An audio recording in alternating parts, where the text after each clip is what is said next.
Good morning, folks. If you're just joining us, thank you for joining us. We're going to wait maybe 2, 3 more minutes, something like that, so others can join us as well, and then we will begin today's morning school.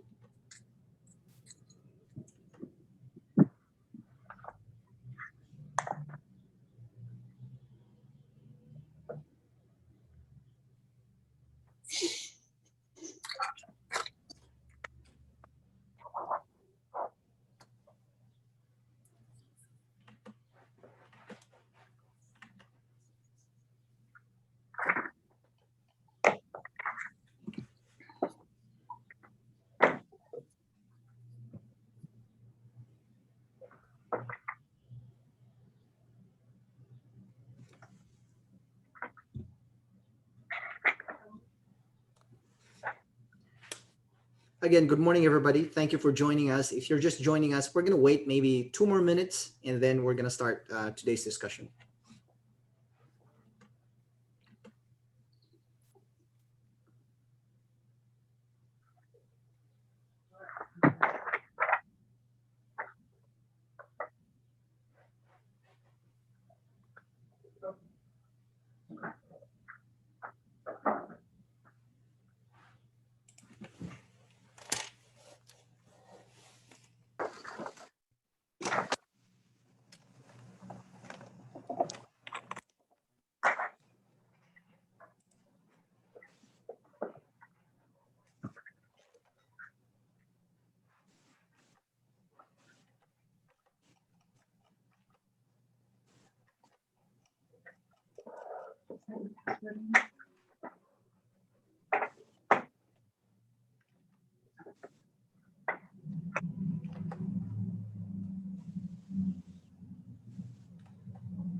Good morning, all. We're going to wait just 1 more minute, and then we are going to start.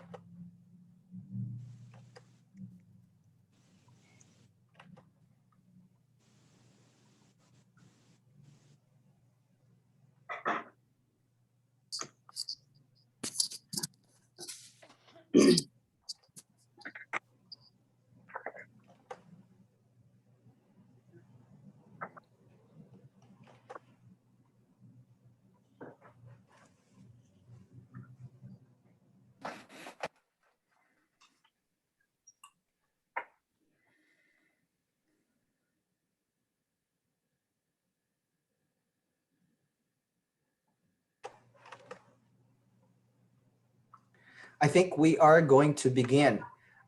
Good morning, everybody. My name is Luigi Del Puerto. I'm the publisher and editor of the Arizona Capital Times. The Arizona Capital Times, of course, covers state government and politics. And if you don't have a subscription, send me a note, send me an email, text me, call me, I'll get you squared away. We have a big subject this morning. The anticipated first ever shortage declaration of Colorado River water underscores the critical need to conserve Arizona's most precious natural resource. And of course, a key component to the state's resiliency is efficient and forward-thinking management of groundwater. The 1980 Groundwater Management Act set a path for sustainability, but Arizona today faces acute challenges, including depletion, overpumping in rural Arizona, lack of data, notably metering, to gauge the health of our wells, for example. But before that, I want to thank our sponsor this morning for engaging with us that way. Without their support, we will not have the platform to discuss major policy issues such as the one that we're discussing today. Our sponsor is the Waterford Arizona Coalition, which is a community of Arizonans who support innovative practices and smart policies to ensure a reliable water supply to meet the state's needs. Excuse me. The coalition was recently recognized as an Arizona Capital Times 2020 Leader of the Year for their efforts in protecting Arizona's most valuable resource. Organizational support is provided by solutions-oriented groups, including American Rivers, Audubon, Arizona, Business for Water Stewardship, Environmental Defense Fund, and Western Resources Advocates. They collectively have over 60,000 members in our state, as well as hundreds of hunters, anglers, and outdoor recreation enthusiasts across the state. And here to welcome us this morning is Kevin Moran, who is a longtime Arizonan, former government relations consultant, and chairman of the coalition.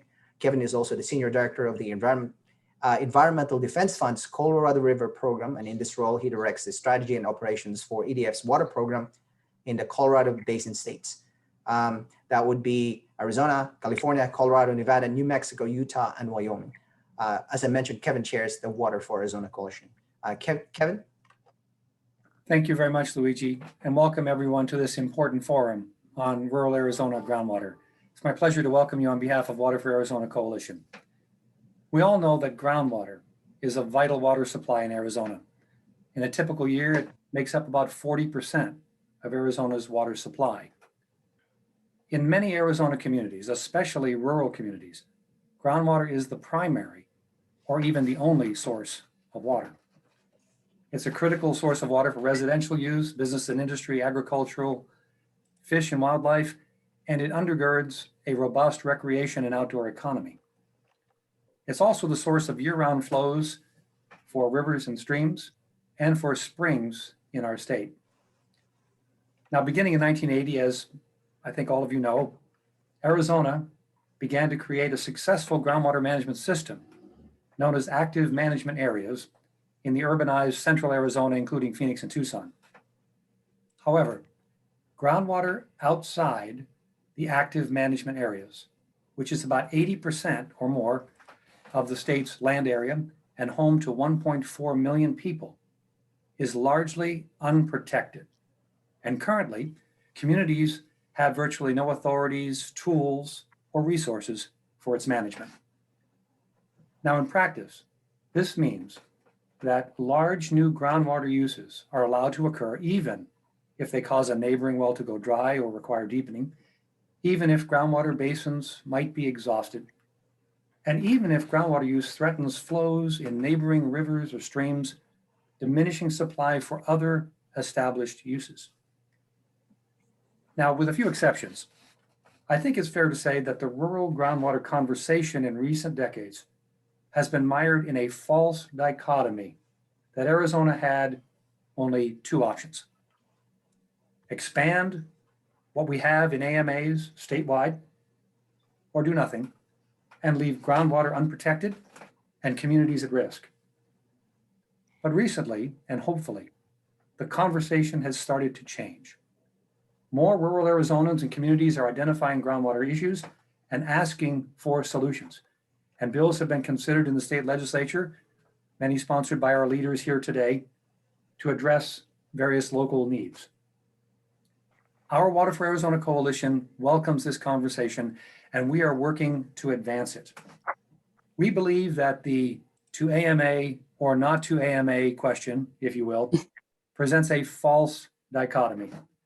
There are, in fact, a wide array of local management tools that could be authorized by the state and tailored by local residents to meet local needs and unique circumstances, allowing communities to steward their resources and plan their futures. A link to those potential tools has been posted in the chat by a colleague. Now, this forum is part of our coalition's ongoing work to engage communities, water users, and leaders across our state and at the state capitol to engage on groundwater challenges, understand the needs, develop credible information to support local planning efforts, and create solutions that give better answers for rural Arizonans. This moment, I believe, mirrors the situation that led to the 1980 Groundwater Management Act, and I believe it presents a similar opportunity. Before 1980, groundwater depletion had threatened resources and undermined both economic prospects and water security.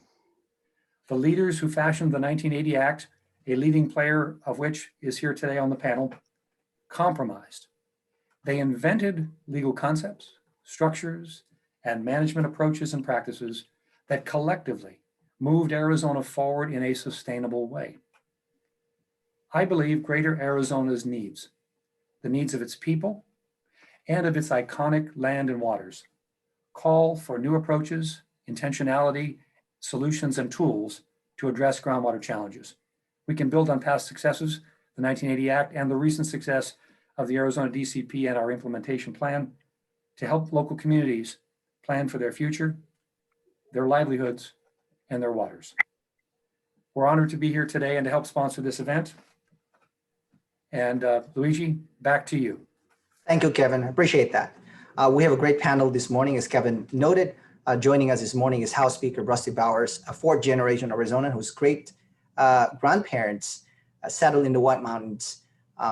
Speaker Bowers represents Legislative District 25. He previously served in the Senate from 1997 to 2001, and before that in the House from 1993 to 1997.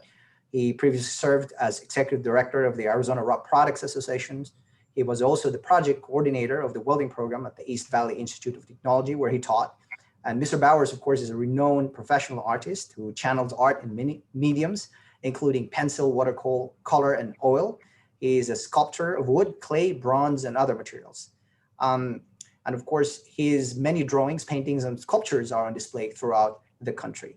He is keenly interested in water policy, and he has helped craft some of the biggest water policies in our state. Speaker Bowers, thank you for joining us this morning. Thank you very much, Luigi. Also joining us is Senator Kirsten Engel, who represents Legislative District 10. Senator Engel was elected to the Arizona Senate last November after serving in the Arizona House of Representatives. At the state capitol, she focuses on, among other issues, education, environment, the economy, and criminal justice. She is a member of several Senate committees, notably the Senate Natural Resources, Energy, and Water Committee.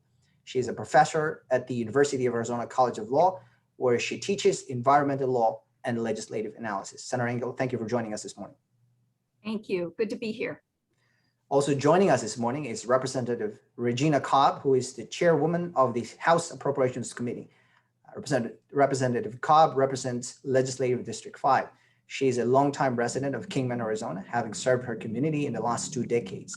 After graduating from dental school in 1993, she moved to Kingman, where she raised 2 daughters and operated 2 dental practices. She previously served as president of the Kingman Chamber of Commerce. She earned her Doctor of Dental Surgery degree from Case Western Reserve University.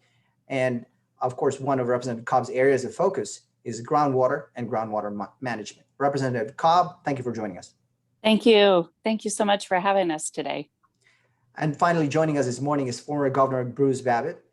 Mr. Babbitt served as Secretary of the Interior from 1993 to 2001, as Governor of our state from 1978 to 1987, and as Attorney General of Arizona from 1975 to 1978. He made the Groundwater Management Act of 1980 possible. He steered its passage, and it remains to be the most comprehensive water regulatory system in the country. He was also responsible for the creation of the Arizona Department of Water Resources and the Arizona Department of Environmental Quality. President Clinton appointed him as Secretary of the Interior in 1993, and in that position, he served for 8 years. Mr. Babbitt is perhaps best remembered by American school children as the secretary who brought the wolves back to Yellowstone. Governor Babbitt, thank you for joining us this morning. Thanks, Luigi. It's a pleasure to be here.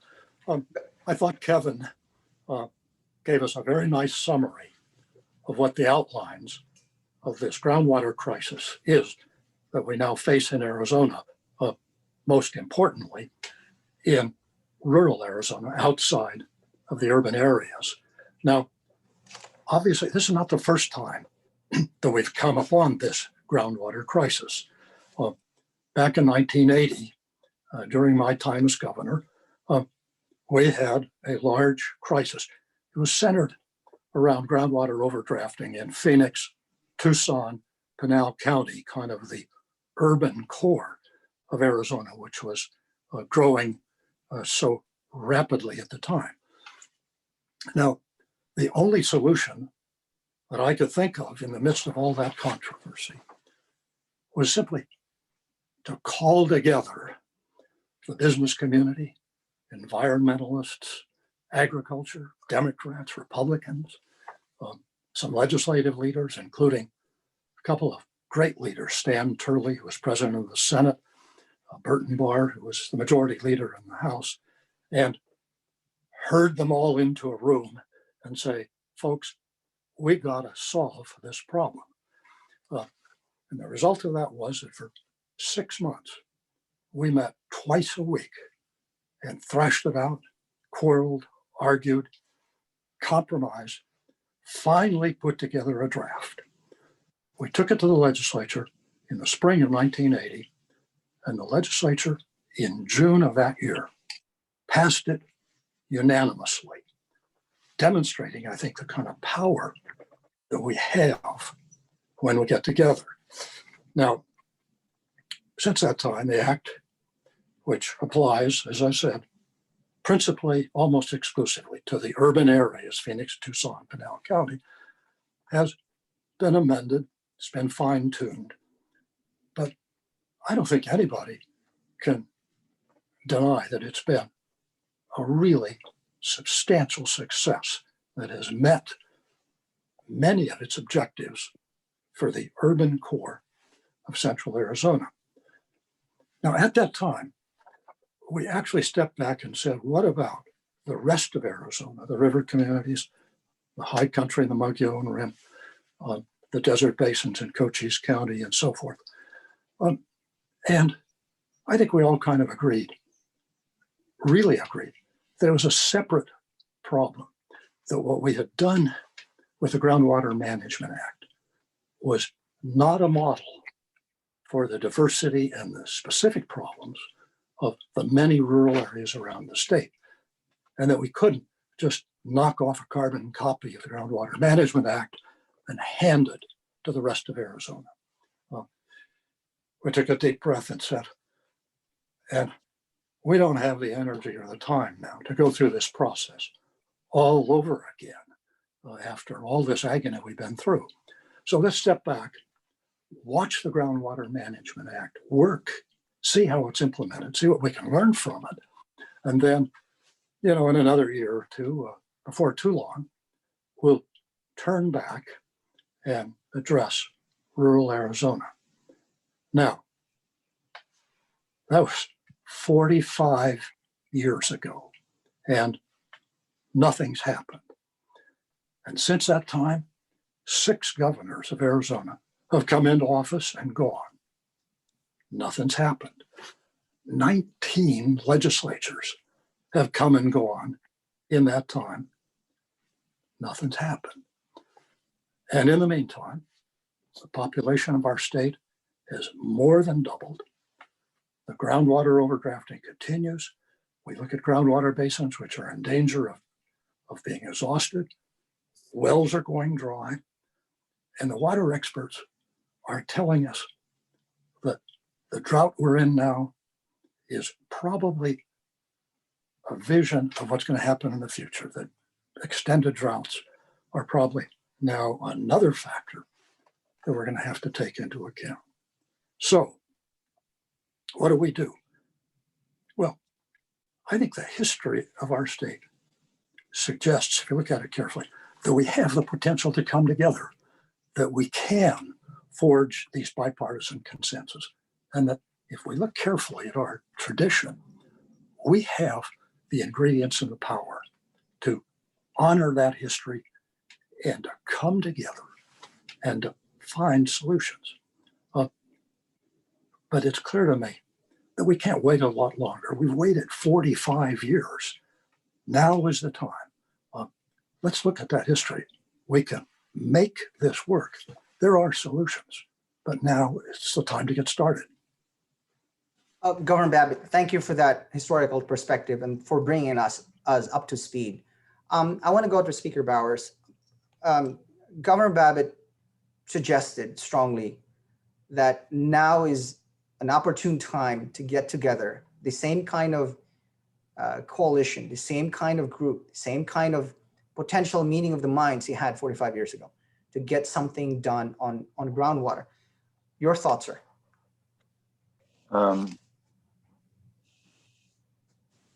When the original AMA, I should say, when the original Groundwater Management Act was, and Bruce has reviewed it, Governor Babbitt's reviewed it, the rural Arizona wasn't what it is today, and neither was drought conditions what they are today.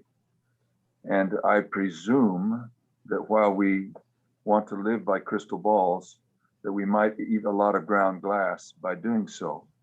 But that does not resolve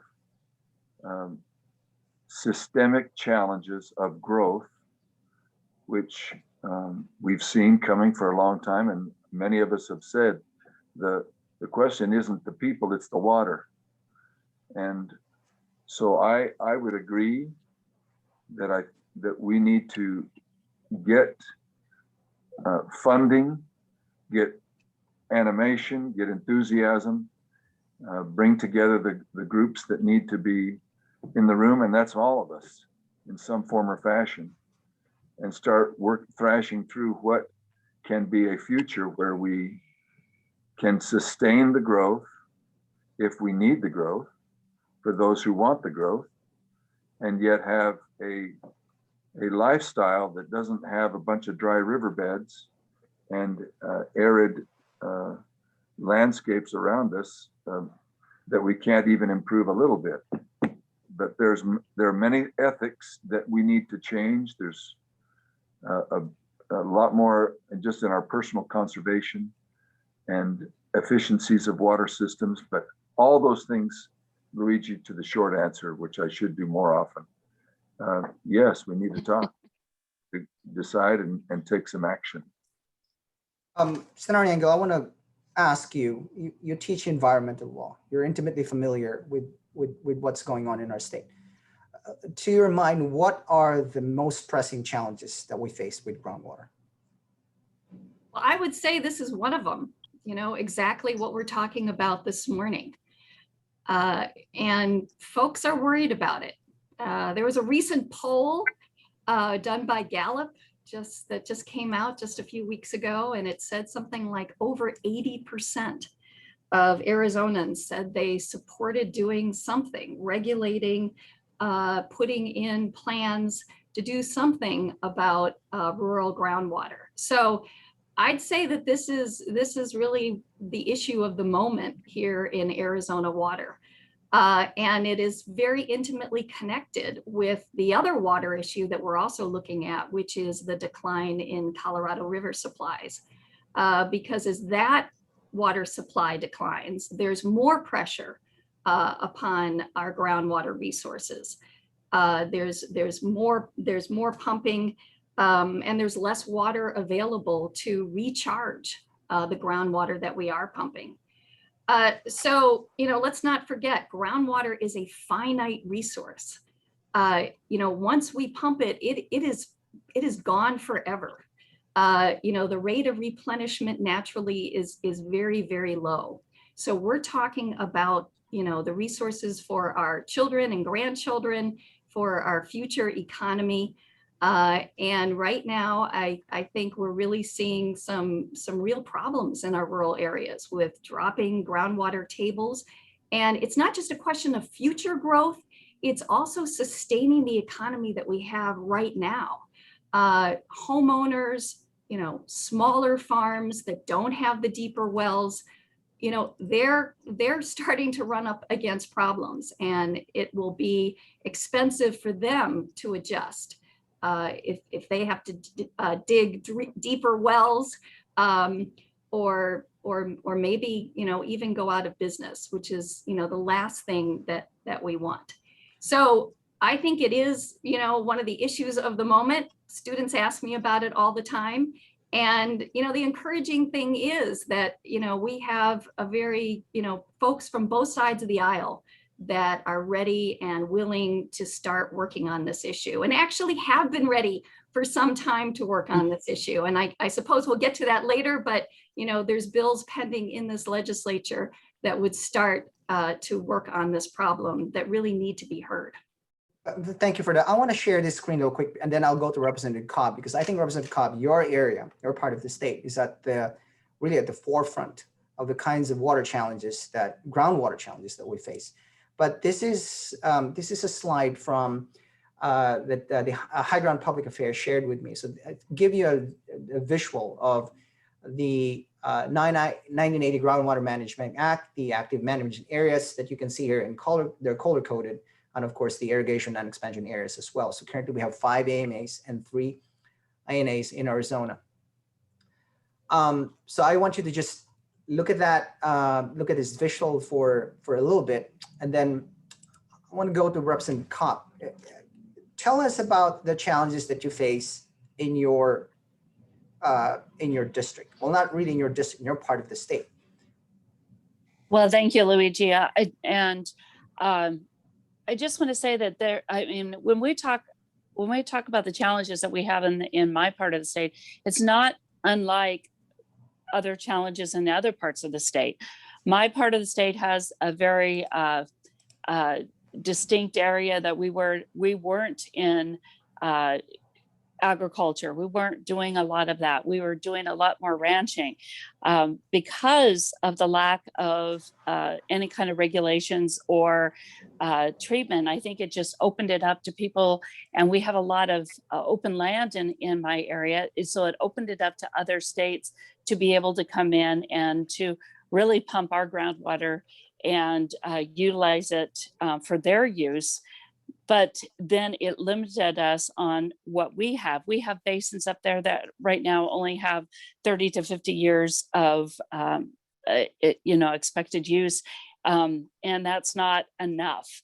And we have industrial areas. We have a very diversified communities up in Mojave, La Paz County. Even over into Cochise County. It's very diverse in all those areas. And some kind of regulation within that. Is it an AMA? I think Governor Babbitt hit it on the head when he said back when they did the Groundwater Management Act 1980, they came out of there and said we do need to do something in rural area. It can't be an AMA, but what can it be? And as you know, Luigi, I have a couple of bills that I've been trying to get passed since probably 2016. And that's because we've tried to do INAs, irrigation on expansion areas, and we've failed. We've petitioned twice now to be able to put an INA into our communities. But because we can't go prospective, it's been difficult and we've been denied. And that is really the only tool we've had at this point. So we need to give ourselves an opportunity to look at different tools. And I think we're getting to that point right now. And it goes right into DCP and what we've done with Colorado River. We also need to look at going through the drought that we're going through right now. And this is going to be a sustained drought. I don't think this is something that we're looking at a one-year drought. This is the future. And as Speaker Bauer said, we can't look into a crystal ball, but we have seen what we've come up against and the struggles that we've had with the Colorado River also. We have both of those things that are part of our communities up in the Northwest Arizona, and we're struggling with both of those issues. Can't hear you, Luigi. Sorry, I was muted there for a little bit. Very good. Okay. Yeah, there was the train passing by, and by the Capitol Times. You know how it is. So I was trying to make sure that nobody's ears get blasted by the that train's horn.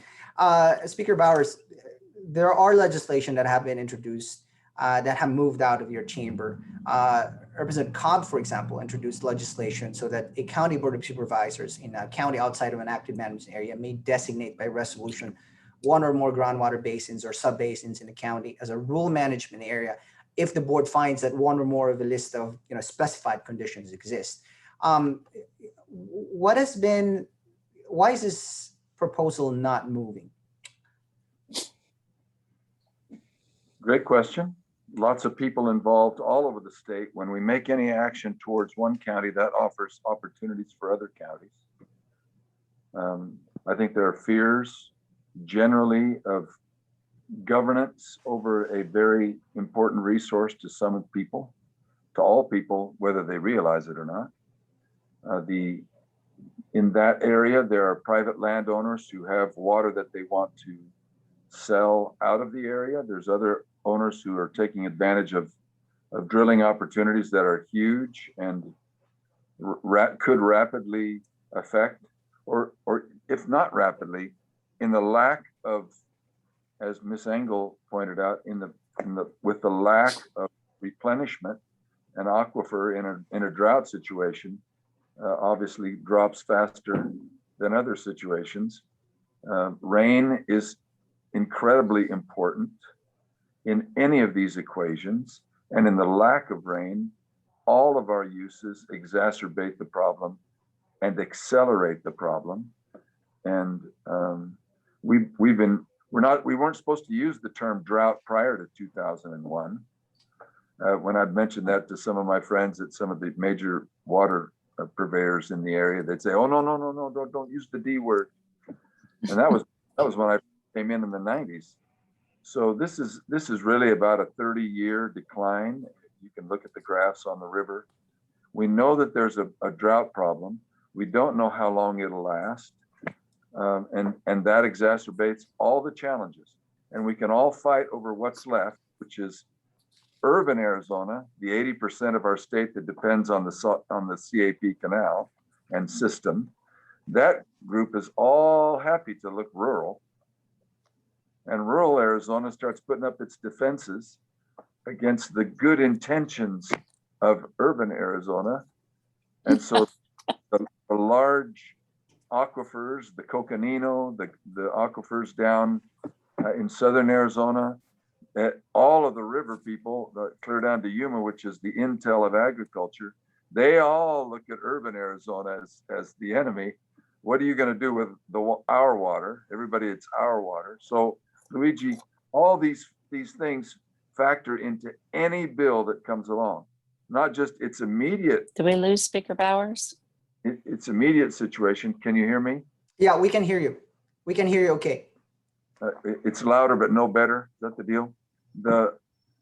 All of those fears and realities affect any legislation water-wise that opens up tools that others can use. So a larger conversation with a lot more buy-in is what's necessary in any direction that we want to take, because everybody wants to protect what they have or what they feel they have that's left, from exempt wells on up to the big farmers, all the way to the top, everybody who's using water. Representative Bowers, you mentioned that there's a fear of government regulation, the fear emanating from that, this is our water. What is urban Phoenix going to do? But Kevin, you did mention a couple of management tools that you can deploy. I was wondering if you can cite some of those.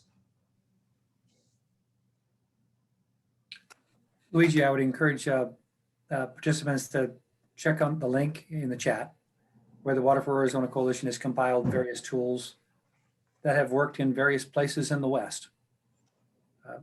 One size does not fit all, and that is, I think, evidenced by when you look across the West on different combinations of tools.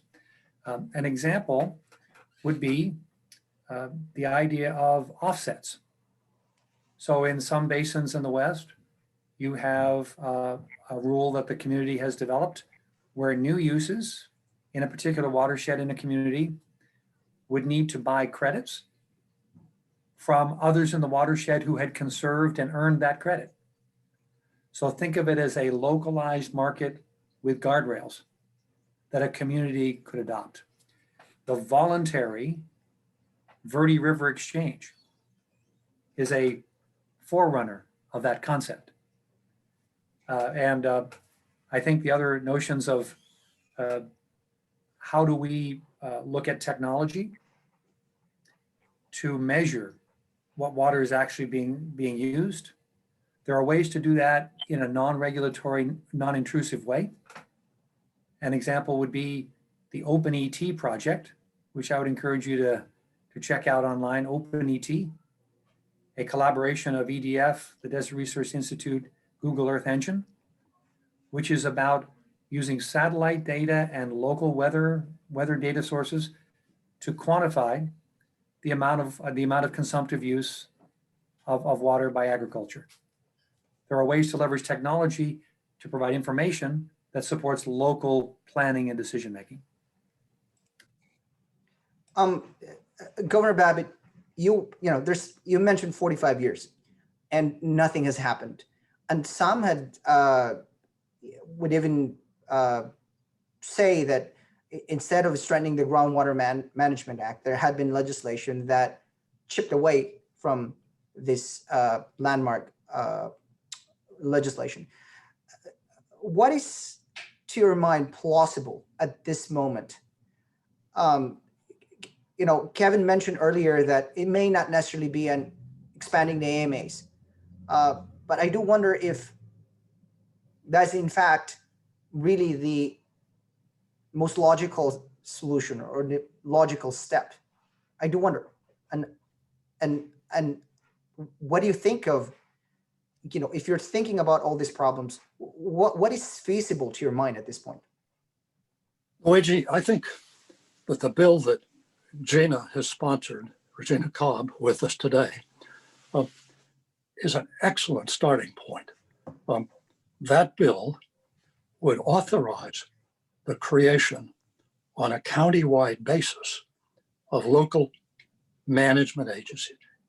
Right now, remarkably, county governments have no jurisdiction at all to do anything with respect to the management of groundwater. And that's incomprehensible that we live in the 21st century and counties, which are the local government agencies, have been stripped of all of their jurisdiction.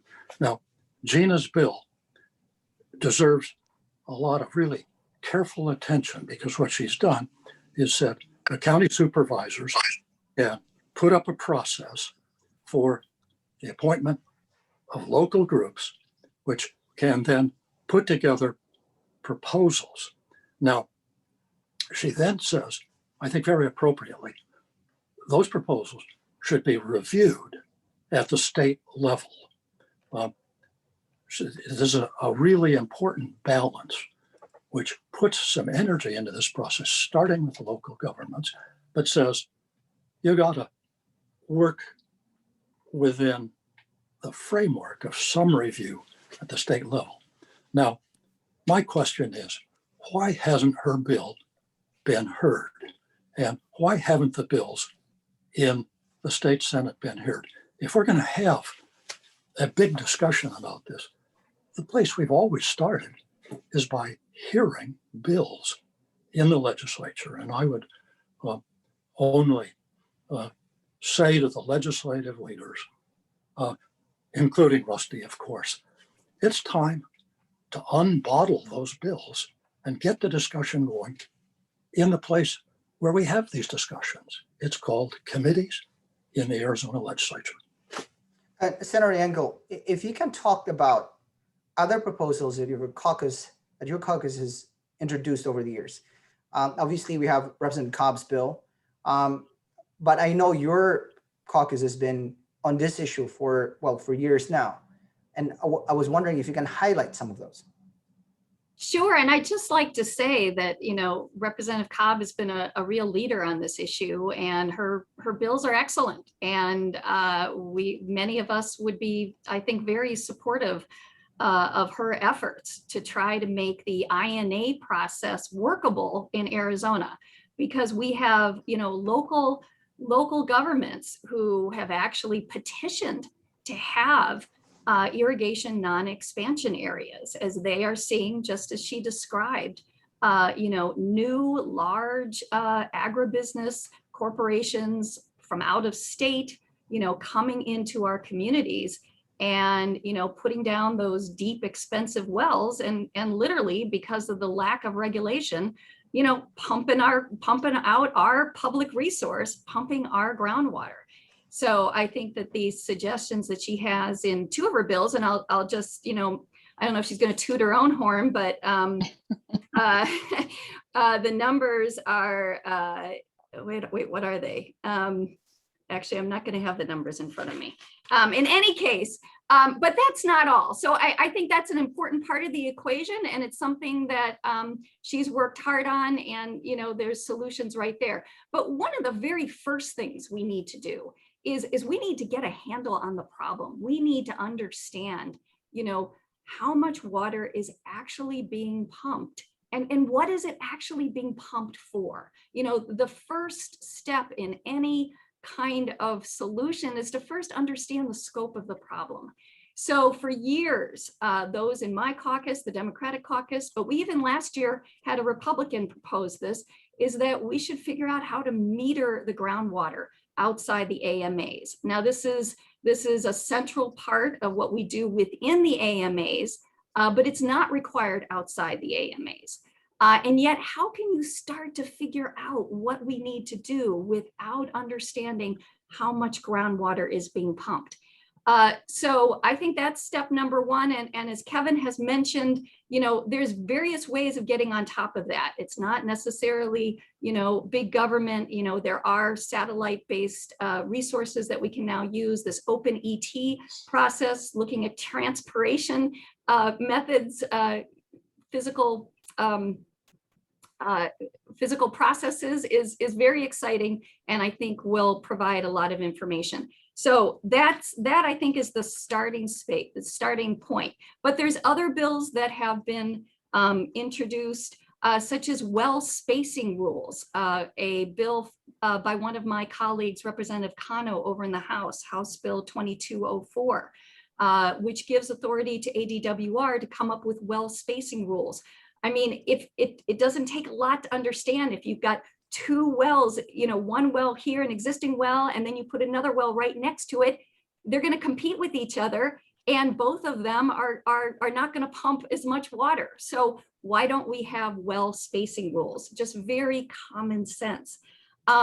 Conservation measures. I've had a bill, Senate Bill 1037, for water efficient plumbing fixtures.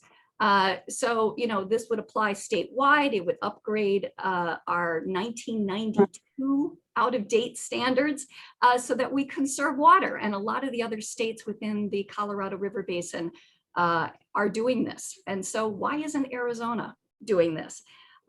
Watershed health. We haven't really talked about that. We've talked about water for agriculture, mining, residential uses. But what about water for our ecology? What about water for wildlife and our beautiful riparian areas, which supports our multi-billion-dollar tourist industry here in Arizona?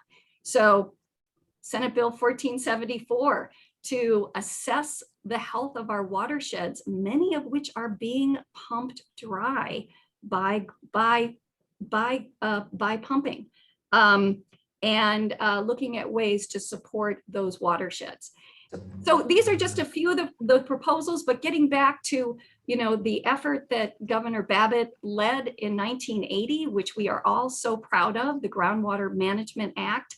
Why don't we look at doing something like that again? Why don't we get the stakeholders together? Why don't we have leaders in the legislature and in the governor's office and look at what we can do? And I definitely agree, the Groundwater Management Act is a very state-led program. I think in our rural areas, we need much more local level and local input. So I think it would definitely be a different structure than what we have in the AMAs. But let's look at the menu of options that things like the Water Coalition has done, and some of the things that are in our Groundwater Management Act, and figure out which ones might apply to our rural areas. And let's get to work. I think there's a lot of people that are ready to do so. And talking about work, Representative Cobb, I know you are planning a series of meetings over the summer. First of all, is it a fair assumption to say that your two water proposals are probably not going to go anywhere in this session? Is that a fair assumption? That is a fair assumption. Yeah. And that means you got your work cut out for you. And tell us about your plans over the summer. Well, over the summertime, Speaker Bowers was gracious enough a couple of years ago to give me a study committee, Mojave County Water Study Committee and La Paz County Water Study Committee. And through all of those, through both of those, I'm going to be, had to go into kind of a holding pattern last year because of the pandemic. So this year I'm ramping up. As soon as we get session over with, I'm going to schedule my first meeting, and I think we'll probably do monthly meetings throughout the summer and up until session starts. And looking at some of the things that we had talked about. Ms. Engel and I have worked on the INA bills together, and this definitely is a bipartisan effort. This is nothing that, groundwater is nothing that is a partisan issue. We know that. So we've already started working on some of those issues. I wanted to bring in all the issues for groundwater issues. We're only tackling one piece of the problem, though. We still have some issues with the Colorado River, and that needs to be also tackled through the summertime. Fourth priority water rights being transferred off the Colorado River has never been done in the past, and is proposed by our director of ADWR this year. And besides the CAP canal, that's the only transfers of water we've had off the Colorado River. We've had transfers north and south of the Colorado River, down the river communities, but it's always stayed on the river. It's never been transferred off. He set a precedence. I will be fighting hard against that this next year, but that doesn't come into the groundwater study committees this year. So we need to be looking at all aspects of what is happening and kind of balance our development with our water use. Thank you for that. Speaker Bowers, some of these problems can be solved by funding. If you're talking about testing wells, gauging water levels, that entails investment. And we do have money right now in the state. I mean, we do have surplus money. And last time I checked, it's, not counting the rainy day fund, it's more than $1 billion. So probably now is a good time to start looking at potential solutions that would cost some money. And I'm where are you at in terms of potential funding for some of these water solutions?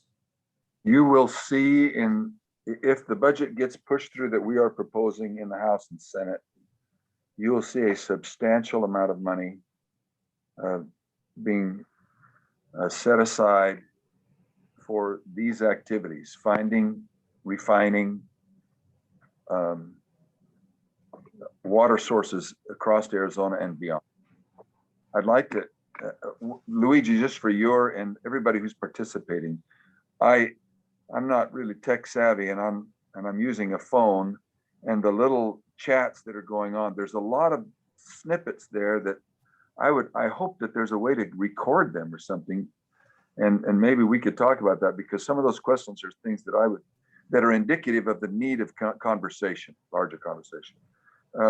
One thing I think it'd be important for us to remember is that democratic water law is different than fundamental water law. We operate by law. Water is not owned. The use of water and the right to use water is what is owned. And so that gets in the way of a lot of our championing of ideas. Now we can throw that all out. We could all say, okay, we're going back to the coyotes and chicken, 50 coyotes and a chicken, the 80% urbanized, we'll just take all that rural water and we'll be happy as clams. So this is part of the conversation. A, there will be water. B, there is interest in not just small solutions, but big solutions. I am concerned, and it doesn't, of the dropping water levels around the state, most of which are exacerbated greatly by the drought. The health of our watersheds, I think, is important. Looking up Kevin's options and opportunities for how we can meter wells without having Big Brother do everybody's wells, that we can.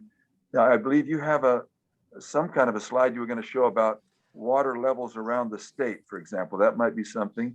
And then I would ask, how do we get that information?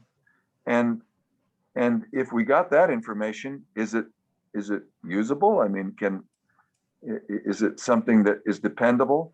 And then what's it based on? So that would be important stuff. I know in the Animas Valley from the southeast to up in the Golden Valley, up north, up by Kingman, that levels are falling, no doubt about it. And so if droughts are permanent, then folks, we better start looking for Missouri. And because if they're permanent, we're going to run out. But I depend on water, my own house. And I've had to re-drill a well because of others moving in that like the area, and they drill their wells, and some of them like bananas and mangos and swimming pools. And I'm out there with my little pavers, watering my pavers to get them to grow. They don't grow so well. So the conservation stuff's important. The conversation is important. Law is important. Money's important. Having a water tour, which we're going to do around the state again to force this conversation, push this conversation is important. Remember, aquifers don't stay within counties. So the Coconino has several folks, several counties that enjoy it. And all of that regional vision also has to be developed and appreciated. Lots of questions, Luigi, and it's time to get in it and start digging. Thank you. By the way, Governor, a lot has happened in the last 45 years. A lot has happened. Nothing as big as the AMA, but a lot has happened. Conservation, building structures, agricultural improvements, water conservation, down to how we plant our lawns, etc. Lots happened. More needs to be done. So, Speaker Roberts, you mentioned this. I was going to show you some slides, and I want to take a moment just to share this with everybody.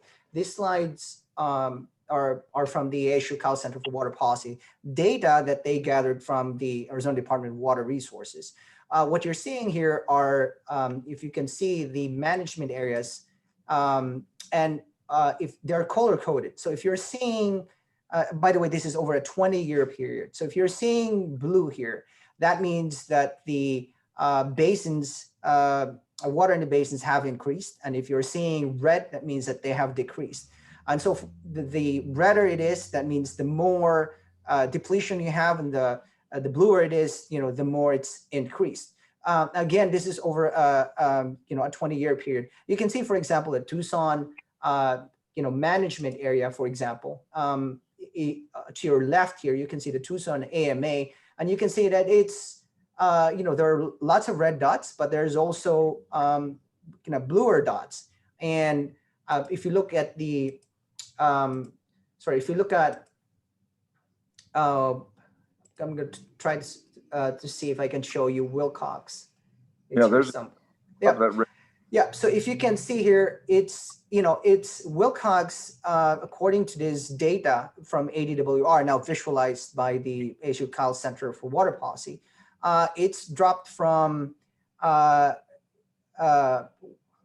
see if I can show you just how much it's dropped. It's dropping by, about 3 feet a year, something like that. So over 20 years, you can see how much it's the water over there has depleted. If you look at the Prescott AMA area, for example, although it is an AMA area, you can see that the water over there is getting depleted. Although there are some, there are some bright spots, the blue dots, if you will. What this data tell me is that AMA has been successful, but there's a lot of work that needs to be done. And there's a lot of work that needs to be done really outside of the AMAs. And I think personally, I think that's why this conversation is important. So, I want to go to Governor Bruce Babbitt. I think before we went live, we were talking about potentially the kinds of agreements, the kinds of negotiations that would get us water perhaps from other parts of the state. I know, for example, that desal is being talked about, not necessarily piping water from the sea, but a water exchange, using desalinated water. I know that Representative Bowers is thinking about maybe some other more innovative solutions. And your experience as former Interior Secretary, what is plausible in this area? And I'm talking about multi-state agreements, not just dealing with the Colorado River water.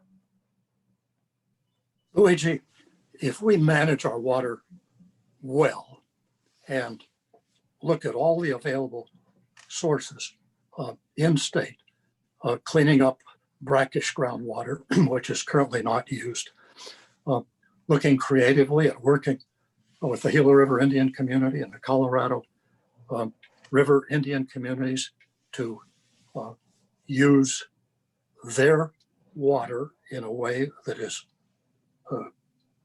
has income for them and is blended into the state system.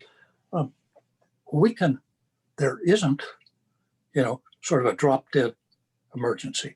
We have water, and if we manage it, we can do very well for the next few generations.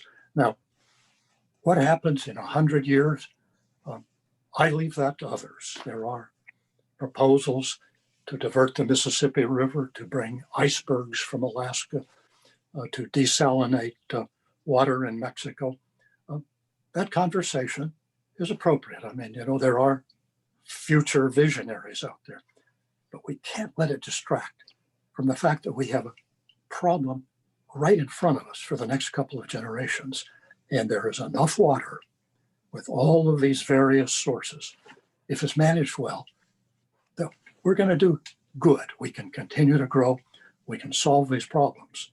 And that's why I kind of insistently come back to say, let's look specifically at what we can do in the here and now. I want to ask Speaker Bowers just a quick question about one of the innovative solutions that he had in mind before we went live. Speaker Bowers, if you can just give an audience like a broad overview, what kinds of things you were thinking of, thinking of. There are 7 studies, at least 7, or might be 6, that were brought to me by DWR about bringing floodwaters from the Midwestern rivers to the front range, putting in reservoirs, specific reservoirs, dropping them over the top into the Colorado and down. I thought, you go into the Colorado, then you got 7 states. If there were other states lower where the Ogallala Aquifer has been depleted drastically in northern central Texas, Oklahoma. But if there were ways to go from Des Moines, Iowa, bring a pipeline, a straw to the Rio Grande, drop it in underneath the range, then over the top into the Gila, that's a doable thing. It costs money, but that's a doable thing. And we just use floodwaters. And then of course, if you deal with California, you want to put desal in California and then trade out the Colorado, you got the ocean to desal, but the Colorado isn't as dependable as the ocean. So I don't know that I want to lean too heavy on it, but I've been talking with the consul of Mexico here locally, and I had a conversation with his boss on what we might do south with the Sea of Cortez, which Governor Babbitt mentioned and others have studied. There are lots of studies. They need to be freshened up. That's what Tom Bushatsky's doing with the Minute Committee on that very subject, desal. So there's lots of things going. This morning, coming back, we noticed that in the desert area of one of the new subdivisions, there was a very wet spring. And of course, it wasn't natural. And hidden back there in the desert is a fountain of water shooting up that's been going for days. Thousands and thousands of gallons of water. So little innovative, crazy Rusty breaks off a branch and digs up the hole and jams a stick into this hole in a water, in a irrigation thing. What's the point of that? I drive by a place on Van Buren that's constantly leaking. The efficiencies of city water systems need to be improved. We need to look at everything of how we personally use water, how we collectively use water, regionally use water, county use of water. If this is a long-term conversation, we need to establish the forum and start handling problems one at a time or multiples at a time if possible. And this forum, I think, is part of that, having the governor and other legislative leaders and environmental leaders and all of you on the call. You all are not on the call for fun, because you have an interest or that you represent interests, and we need to hear and use your expertise and try to cut through all the agendized stuff and get down to basic survival and long-term flourishing. Like the governor said, we have water. It's not tomorrow that we're going to go to, we're going to be crawling from cactus to cactus, but we need this conversation, and we need to have respect also at the same time for law. So thank you very much, Luigi. I'm sorry, go ahead. Luigi, I I just wanted to jump in with some thoughts on what we should be spending our money on.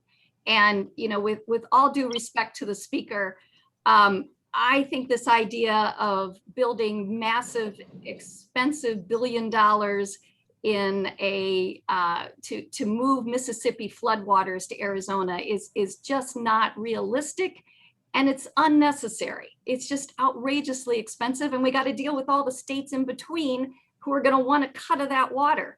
So rather than doing that, there are things right in front of us that we can be doing. I mean, we should be investing our money in helping local governments plan for their water future. You know, they need the money to help plan, and we can help them do that. And part of that conversation should be planning for climate change, because it's here and we need to address it.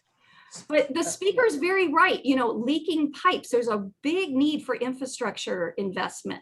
And that's not only those leaking pipes, but wastewater treatment. We should be reusing every drop of water that we use. We can reuse it. Water can be reused. That's a great source. And, you know, things like monitoring, metering, and helping people with the cost of the changes that are going to need to take place in order to safeguard our water. So I just want to put that in. So, Speaker Bowers, go ahead. Sorry, go ahead, sir. Billions, how many trillions, not billions, trillions have we spent rebuilding communities on the eastern seaboard, the southern coast, and along the Mississippi after floods and spectacular events? Hundreds of billions of dollars just to have it happen again. Arizona it doesn't have the earthquakes that other places have. It doesn't have hurricanes like other places have. And for a pittance compared to what we spend, we need to look long-term. Now, there again, we're back into agendas. Some say, don't look long-term. We've got too many problems. Are you telling me the city of Phoenix hasn't spent a whole ton load of money prepping and planning for its water supplies? My land, they've spent. Absolutely, but those costs are not going to change, because climate change is here, and we've got real adaptation needs here in Arizona because of the drought, but also, you know, across the country. So that's not going to change. So I'm gonna, you know, we are out of time. I was gonna entertain some audience questions. Unfortunately, we are out of time. I do want to ask Representative Cobb one question before we go. Ma'am, where are we with the budget process, and when are we getting out of here? When can I plan for my vacation? Oh, that is the big question, isn't it? We are really close to coming to an agreement on a budget. I would say that over the next few weeks, we should be in negotiating with our members. I'm hoping to be out by mid-May. Mid-May, there you go. And with that, I want to thank Governor Babbitt. Sir, thank you for joining us. Kevin, thank you again for joining us as well. Speaker Bowers, thank you. Representative Cobb, thank you. And Senator Engel, thank you for your time. And to all our viewers and our listeners, we will be posting this video very soon. And so we will send it out. So if your friends, your colleagues, associates missed this conversation, it will be up on our website at some point. Thank you again, and enjoy the rest of your day. Thank you. Thanks, Luigi. Good session. Great fun. Thanks, Governor.